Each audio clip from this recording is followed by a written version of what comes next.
Cleveland. LeBron James and these Lakers, Cleveland's native son, up 2-0 on these Rockets. Doing this without Luka, doing it without Austin Reeves. That's about 60 points of production. Lakers down 6 with 30 seconds to go.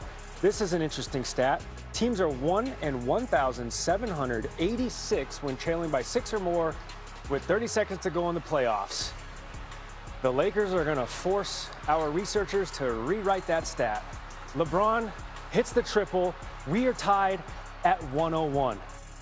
Massive shot by LeBron James, the 41-year-old who played 45 minutes in this game. Alperen Sengun for the win. 33 points, just none right there. Remember, the Rockets are having to do this without Kevin Durant, who's missing this game with an ankle injury. LeBron for the win.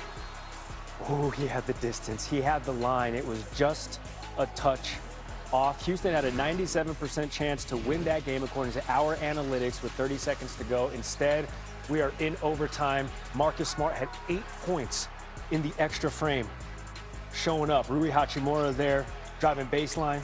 Lakers up by 4. Sengun working on DeAndre Ayton. He's going to get this home bounce. So the Rockets now down just 2.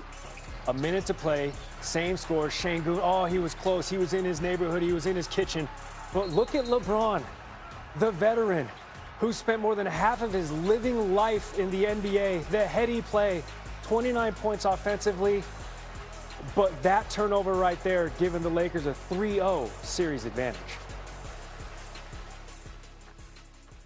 And to break it all down, NBA analyst Quentin Richardson, Q, fantastic to see you. We have seen LeBron James show up and show out in these playoffs, but maybe Game 3 in Houston was a certain different level of special. What message did 41-year-old LeBron send to the rest of the league and these Lakers?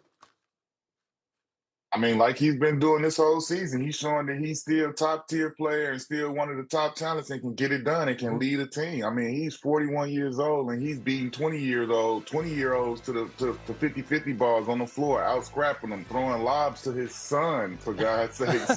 And, I mean, the message I see him sending right now is, hey, listen, we got a chance to sweep right here. Don't let me get rest. Don't let me get Luka and AR back, and we can possibly be really freaking scary in these playoffs if you guys give me a chance to rest up.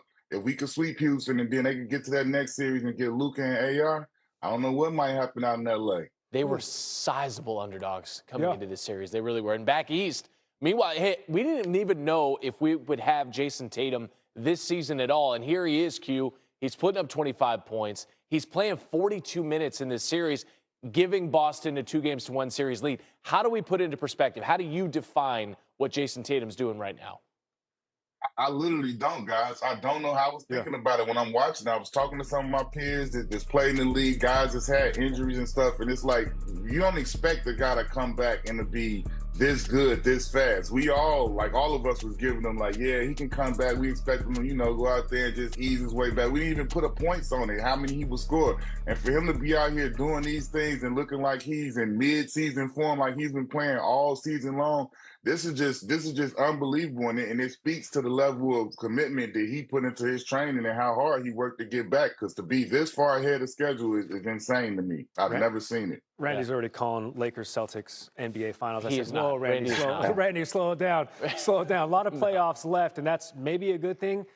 Q for the 3-seed Knicks and the 3-seed Nuggets, who find themselves both down 2-1 in their respective series. In your estimation, which 3-seed, though, is in the most trouble? I say Denver, guys. I say Denver. When I look over there and I don't see an Aaron Gordon in uniform, Peyton Watson, who's another versatile defender for them, I think they're in the most trouble. They're playing against a hungry Minnesota team, and we know what Ant-Man can do. And look how good Rudy Gobert has been playing and Jaden McDaniels. And so I think when you look at it, New York still has a chance, although they down 2-1 out there in Atlanta. I feel like Atlanta is not as dangerous a team as Minnesota to go against. So yeah, man, I think Denver is in trouble right now. They gotta overcome this and get back in it. They can get even, and it's tonight, 8:30 Eastern on ABC. Q Rich, we appreciate the insight as always. Phoenix looking to grab a 3-0 series lead. A win tonight would mark the 3rd consecutive postseason OKC has taken a 3-love lead in the first round. Then tipping off at 1 p.m. Eastern, Detroit heading down south for Game 3 against the Magic. Pistons are going to build off of a dominant defensive effort in Game 2, holding the Magic to its lowest scoring output of the entire season.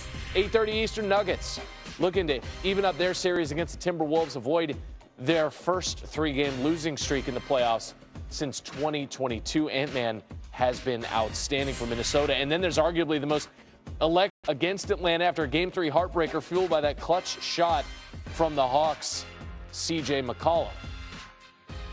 And that's where we start with our NBA senior writer, Vince Goodwill. Vince, our part-time colleague, C.J. McCollum, has now closed out the Knicks in each of the last 2 games. So dare I ask, what is New York's approach now to containing our fellow cast member?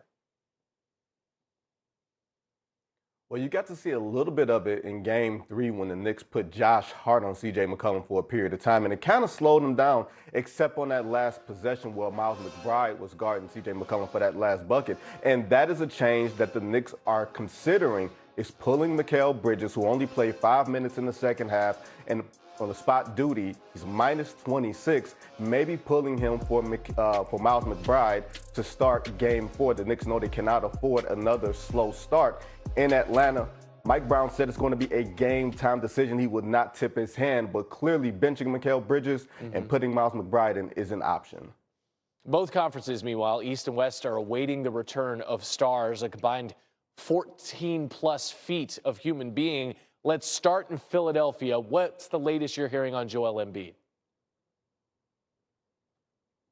Well, Joel Embiid went through shoot-around, and he's going through basketball conditioning, and he's done all the check marks since having his appendix surgery, but he was not able to go last night. He was not cleared by the Philadelphia 76ers training staff. We all know the 76ers lost last night. Another day in between for Game 4. It could be possible that he returns for Game 4. And if we go out west in Portland for Victor Wembanyama, this is where things start to get interesting. He's dealing with a concussion, of course, but he made the trip to Portland, which is a huge development for them. San Antonio, of course, beat Portland last night in Game 3. That gives them a little bit more of a cushion. Victor pushed the play last night, but the training staff ruled against it. They do have more time to play with, so it could be possible that Victor Wembanyama returns for Game 4 in San Antonio as well. All right, that one's coming your way tomorrow. That's 3:30 Eastern on ESPN. Vince Goodwill with the latest on SportsCenter. Thank you, sir. Let's talk more about it. Sports betting analyst Aaron Dolan joining the program. EKD, great to see a lot of injured stars, as you just heard, but we can always bet on and count on Nikola Jokic being out there. Really Denver's hope. What is the move surrounding him tonight? So I'm looking at Jokic to go over 30.5 points tonight.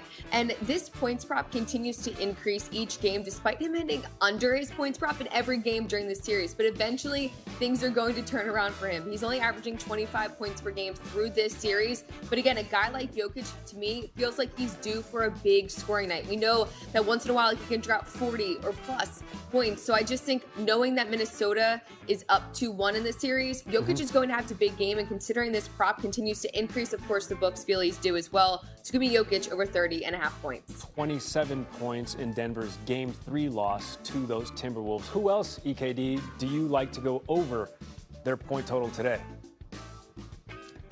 So looking at Jalen Brunson to go over 27.5 points. Just like Jokic, each game of the series, his prop continues to increase, but he's averaging 28 points per game in this series. He also holds the Knicks record in the postseason with 8 40-plus point performances. So he's one of those guys that's reliable. We know the minutes are going to be there. The opportunity is going to be there.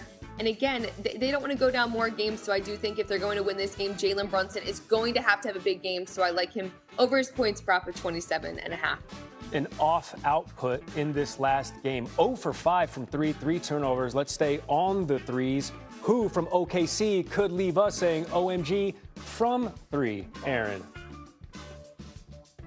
How about Chet Holmgren to go over 1.5 made threes? He hit over this mark in both games so far in this series. And look, I'll give it to Phoenix.